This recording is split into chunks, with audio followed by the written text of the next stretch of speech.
Okay, let's unpack this. Kenya finds itself at, well, a pivotal moment, wouldn't you say? A real political crossroads. Absolutely. Yeah, the sources you sent over, they paint a vivid picture. Competing visions for the country's future, definitely. Right. So today we're doing a deep dive into these materials. We want to understand the intense pressures building up, Mm-hmm. and the key players advocating for these very different paths forward. Yeah, and what it all means, especially looking ahead towards the 2027 elections, that's looming large. Exactly. We're drawing from, well, quite a mix. Legal analyses, some really insightful interviews, Yeah, former government officials, opposition figures. and detailed news reports covering the recent unrest. It's complex stuff. Oh, absolutely. But compelling. Utterly compelling. Our goal here is really to give you a shortcut, right? To get you well informed. Highlighting the surprising facts, the crucial insights. So you're not just cashing up, but really getting the dynamics at play. Sounds good. Where should we start? So diving in, what immediately jumps out, I think, are these two very strong, almost opposing perspectives on how Kenya should move forward. Yeah, that contrast is stark. On one side, you've got this powerful call for accountability, Mm-hmm. and on the other, a real push for national dialogue. Let's start with Justice David Maraga's stance. It's pretty firm. It really is. And what's fascinating, or maybe telling, is how sharply he dismisses dialogue, just as it's It's insufficient. insufficient. So not even part of the solution in his view. Apparently not. He argues it won't resolve the deeper, the systemic issues behind the unrest. Okay. Instead, he goes straight for legal accountability, demanding it. And he didn't mince words. I mean, calling for impeachment proceedings against President Ruto, that's huge. It is a very significant step to call for. So what exactly were his grounds for such a drastic move? He cites gross constitutional violations, specifically mentioning the crackdown on protesters, misuse of state power, Yeah. that sort of thing. Gross constitutional violations. That sounds serious. Legally speaking, what's the threshold for that? Is it a high bar? It generally is, yes. It typically refers to severe breaches of fundamental rights, abuse of office, maybe a consistent disregard for the rule of law. Right. So while the explicit threshold for impeachment is high, often needing evidence of a serious crime or willful violation, Moraga's emphasis here suggests he's pointing to actions that really undermine core democratic principles. A pattern of conduct, maybe, rather than just isolated incidents? Exactly. That seems to be the implication. And it gets even more serious. He brought up the International Criminal Court, the ICC. He did. What was his warning there, and how real is that threat, considering Kenya's history with the ICC? Well, he cautioned that the ICC could revisit Kenya if evidence of state-instigated killings and repression persists. Right. And crucially, he claims ICC investigators now have the necessary witnesses. Witnesses they might not have had before. That's the suggestion. And yes, it's highly significant given the ICC's past involvement and the, let's say, challenges they faced then. His claim of necessary witnesses suggests maybe a shift from previous impasses. It definitely raises the stakes for official conduct. Connects it right back to that international scrutiny. Precisely. And Kenya's unique, often quite scrutinized international legal standing. But his call for accountability, it doesn't just stop at the presidency, does it? It seems he's casting a much wider net. Absolutely not. He was very clear. He insisted accountability must extend right across the board to Parliament, police leadership. The DCI, IPOA. Yes, the Directorate of Criminal Investigations, the Independent Policing Oversight Authority, and the broader security apparatus. So he's framing it very clearly. Very. He said it's not an ethnic crisis, not a generational one. But a fundamental failure of leadership. Across multiple institutions, that's his take. Okay. So if Moraga is pushing that legal button hard, Raila Odinga seems to be reaching for a completely different lever, national dialogue. A very different approach, yes. How does his approach contrast with Moraga's focus on, legal accountability? Well, if we connect this to the bigger picture, Odinga proposes a structured democratic platform for reform. Okay. Which is, a sharp contrast to Moraga's legal route. He's looking for a political solution, essentially. He's urging President Ruto to convene an inclusive intergenerational national dialogue. What's the core goal there for Odinga? What kind of outcomes is he hoping for? The aim, as he lays it out, is to tackle these critical issues head-on. Police brutality, corruption, youth unemployment. Restoring democratic institutions. Exactly. And critically, he didn't just stop at dialogue. He proposed a referendum on the outcomes. A referendum. Wow, that's a big move. It is. It suggests this isn't just about talk, right? It's a move to ensure broad societal buy-in, giving reforms real popular legitimacy. Police reform seems to be a major focus for him. He called the police a rogue force. How does that kind of framing resonate, especially now given the protests? Is that a widely shared view? It definitely resonates with a significant portion of the public, particularly the youth, who've been on the front lines of the recent crackdowns. Yeah. So describing the police as a rogue force operating with impunity, that lands. And he's demanding meaningful reform. And he connects it to other issues, too. Yes, he highlighted the urgent need for strategic solutions for Gen Z job creation, specifically both formal and informal sectors, tying police reform to those wider socioeconomic reasons. Right, it's all interconnected. And like Moraga, though coming from a different angle, he's also looking at broader systemic change, not just tinkering around the edges. Yes, definitely. Yeah. Odinga called for systemic accountability to address corruption, impunity across all government branches. So reshaping foundational institutional frameworks. That's the implication. It's a very ambitious goal, suggesting deep changes are needed. So we have this legal ultimatum versus a push for a political process.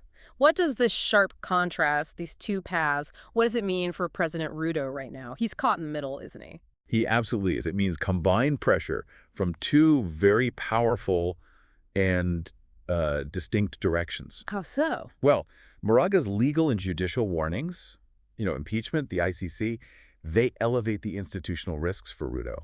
Big time. Consequences if he doesn't follow constitutional processes, essentially. Exactly. But then, simultaneously, you have Raila's call. That mobilizes national sentiment, especially among the youth. Right, through the promise of dialogue, the referendum. Precisely. It creates this political groundswell. So Ruto is facing a significant balancing act. Enforce order, initiate reforms, or face these higher accountability thresholds. That seems to be the choice. And this whole dynamic, it also adds immense urgency to the Independent Electoral and Boundaries Commission, the IEBC. Its credibility ahead of 2027 is now even more critical. Yeah, absolutely. And this isn't just about competing ideas in a vacuum, is it? It's playing out against a backdrop of really significant public unrest. Very intense, yes. Let's dig into that current political storm because it feels deeply connected to these different paths forward. The context is crucial here, you're right. These ongoing youth-led protests, June, early July, they've reignited all this anger. Over police brutality, economic hardship, corruption. Yes, echoing last year's anti-tax mobilization, but maybe even more intensely this time. And the government's response? The sources paint a pretty stark picture. It's been severe, a hardline response. Sources report approximately 50 deaths, over 100 injuries, around 500 arrests across 17 counties. Grim numbers. Grim indeed. And President Ruto's own rhetoric in response has been particularly strong, hasn't it? Extremely strong. He famously directed police to shoot looters in the leg, not to kill. Wow. Describing vandalism as terrorism, urging authorities to break the legs of those responsible. Break the legs. That's very direct language. Very. He's since declared enough is enough, urging force while also warning political actors against incitement. It's such a stark directive, really highlights the intensity, but also raises that difficult question, doesn't it? The line between maintaining order and respecting human rights. Absolutely. That's the tension right there. And how has the opposition reacted to this kind of rhetoric? Has it unified them? Well, leaders across the spectrum, yes. People like Kalonzo Musyoka, Moraga Governor Irungu Kangata. Civil society groups, too? Yes, along with civil society groups, they've swiftly condemned Ruto's rhetoric, unequivocally. And the calls have been quite extreme in response. They have, many calling for his resignation or even impeachment, which really underscores the deep polarization we're seeing. Okay, now let's turn to some very pointed accusations and counter-accusations involving key figures. There was that striking interview with Fred Matiang'i, the former Interior Cabinet Secretary. That adds another layer here. It really does. What's noteworthy there is his account of having to cancel a tour in Mount Kenya. Why? Because of hired goons. Hired goons. And he alleges government backing. That's his claim. Drawing on his own security background, he asserted that kind of sabotage, well, it couldn't happen without insider support or deliberate silence from state structures. Implying a deliberate attempt to obstruct him. That's the strong suggestion, yes. And he didn't shy away from challenging Ruto's claims about who's fueling the violence either, did he? Not at all. He directly pressed President Ruto, basically saying, okay, name them. Arrest any opposition figures you claim are fueling violence. Putting the onus back on the president. Exactly. And insisting that any change in leadership has to be constitutional. Not through street mobilization. He stressed, let's follow the Constitution. Which is a direct counter to that street action narrative the government's been using. A very direct counter, yes. It's also warned about the long-term consequences, prioritizing power over the rule of law. Yeah. That sounds like a really crucial point about institutional integrity. It is. He stated that manipulating constitutional processes, it might give you short-term results, short-term gains, but it fundamentally threatens Kenya's future stability. It erodes public trust, sets a dangerous precedent. That's the warning. Okay, but then almost immediately you get this striking counter-narrative from Miguna Miguna. Yes, a scathing personal indictment of Matiang'i himself. Very different perspective. What exactly did Miguna allege? It sounded quite severe. It was. Miguna labeled Matiang'i unfit for public office. And he rehashed his own very public 2018 deportation ordeal. Right, I remember that. He accused Matiang'i of orchestrating his abduction, torture, forced exile, even destroying his passport despite court orders. These are incredibly serious claims. Human rights abuses under Matiang'i's watch. Very serious claims, yes. Directly pointing the finger. And the allegations didn't stop at human rights, did they? They went into corruption as well. Correct. Miguna also tied Matiang'i to that 1.5 billion Kenyan shilling Moraga land scandal. Claiming a kickback. A huge one. 300 million Kenyan shillings, according to Miguna. So yes, it certainly paints a troubling picture of Matiang'i's tenure, as per Miguna's interview. Highlighting those deep-seated issues of corruption that keep surfacing. Exactly. It brings that right back into focus. Okay, let's pivot now to the Independent Electoral and Boundaries Commission, the IEBC. There's been a significant shakeup there recently, hasn't there? Yes, a very significant one. Directly impacting the road to 2027. What's the immediate impact of these recent appointments? Well, what's fascinating and quite crucial is President Ruto's appointment of Erastus Edung Ethicon as the new IEBC chair. Along with commissioners. Yes, along with 6 commissioners. This was on July 10th. And their 6-year term now extends right through the 2027 elections. Filling roles that had been vacant for a long time. For a long time, yes. Now, these appointments did face legal hurdles, some petitions against them. But they went through. They did. Yeah. The High Court dismissed the petitions, allowing them to proceed. So essentially, this sets the electoral stage for the next cycle. But this new IEBC team, they're already under scrutiny, aren't they, right out of the gate? Oh, immediately. Intense scrutiny. How are they managing that immediate credibility test? Well, the commission actually issued a press release pretty quickly, July 13th, condemning what they called reckless suggestions of vote rigging. Specifically responding to certain comments. Yes. They noted comments by Wajir MP Fatuma Jaho, who had implied an intention to, quote, steal votes for Ruto. Right. The IEBC clarified, look, there's no election gazetted yet. They warned against undermining trust prematurely. So, trying to assert their independence early on? Trying to, yes. But this team faces an immediate and, frankly, critical credibility test. It's vital for transparent voter registration, for confidence building ahead of 2027. Especially given Kenya's history of disputed elections. Precisely. The stakes are incredibly high for them. So, considering all these layers, the legal threats from Moraga, the public unrest, these accusations flying back and forth, the changes at the electoral body, what does President Ruto's overall position look like now? Amidst all this pressure, what seems to be his strategy? Well, he appears to be framing the violence primarily as a political coup attempt. That's his narrative. I'm acting accordingly. And ordering tough action, yes. Clearly prioritizing stability, or his definition of stability, over the unrest, even as critics point out, at the cost of human rights concern. And the IEBC appointments fit into this. They seem to. Through those appointments, he seeks arguably both procedural control and political security leading into 2027. Though critics see it differently. Of course. Critics are quick to see it as a consolidation of influence, stacking the deck. So moving forward, what's the path for him? He has to balance this assertiveness with, well, some degree of restraint, presumably. He needs to respond to the justice demands for victims of the violence. Adjust the economic narrative, too. That seems key. Absolutely. Address those public grievances on the economy. and critically, somehow reinforce trust in democratic institutions, including the IEBC he just appointed. It's a complex balancing act. Okay, so as Kenya navigates these really complex challenges, what can we realistically expect to see unfold, say, in the coming days, months? Well, connecting this to the bigger picture, it seems highly likely that political tensions will escalate further.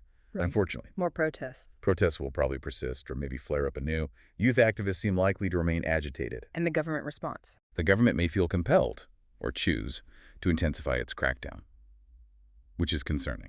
And the opposition's role. Opposition figures could certainly exploit this dissent, potentially creating a dangerous spiral of confrontation. It's a volatile mix. Given Moraga's strong call, his legal blueprint, will we actually see formal impeachment motions happen in Parliament? The sources suggest we might. We may soon see moves in Parliament, perhaps initiated by the opposition, maybe civil society groups. To start those formal impeachment or censure processes against Ruto. Based on Moraga's blueprint, yes. That seems plausible. And alongside that, you'll definitely see heightened scrutiny of the new IEBC team. Their ability to deliver transparent processes. Absolutely. That will be critical for public confidence. We're also likely to see more institutional skirmishes, legal challenges intensifying. Especially if inflammatory statements continue. Yes, from any side. That tends to fuel the legal battles. And the threat of the ICC, that's still hanging over the situation, isn't it? It hasn't gone away. No, it's still very real. Both Moraga and, interestingly, former Deputy President Gachagua have sort of triggered this legal momentum. Right. And mounting international scrutiny could certainly invite ICC involvement if the situation isn't diverted, particularly if human rights abuses persist or escalate. And meanwhile, what about Raila's push for dialogue? Where does that go? Well, his messaging might serve to unify the protests, perhaps channeling them into more organized demands for referendum-driven reform. Shifting the dynamic. Possibly. Shifting it from, sporadic demonstrations to more structured civic engagement. That could be a significant development. Ultimately, it sounds like President Ruto has a very big, perhaps even a defining decision to make very soon. He really does. You have this convergence, right? Moraga's legal ultimatum on one side, Raila's call for a democratic process on the other. It places Ruto squarely at a crossroads. What are the choices, boiled down? He has to choose, essentially, between initiating meaningful dialogue and reforms, which, let's be clear, would require significant political will, compromise. Or face these growing legal threats, the possibility of impeachment and escalating civil disaffection, maybe more unrest. How he responds, that's going to shape things for a while. Undeniably. How he responds to these interlocking challenges will shape Kenya's political trajectory toward 2027, for better or potentially for worse. Wow. What a deep dive into Kenya's political landscape right now. You can truly see how the country's future really hinges on the choices being made right now by its leaders. In the face of these interlocking challenges, absolutely. It's also, I think, a testament to the power of citizen action, isn't it? And the critical, sometimes fragile, role of institutions. It certainly is. And this maybe raises an important question for you, the listener, to consider as you reflect on all this. What's that? What does it truly take to restore trust in institutions when you have both these stark legal ultimatums and calls for democratic dialogue on the table as potential solutions? That's a tough one. And maybe, how might the very definition of stability be shifting in a dynamic political landscape like Kenya's, where protests are clearly becoming such a powerful form of expression? Really interesting questions. Definitely something to mull over as you go about your day. Thank you for joining us for this deep dive into the compelling story unfolding in Kenya. Thanks for having me. We hope this has given you a truly well-informed perspective on the dynamics at play.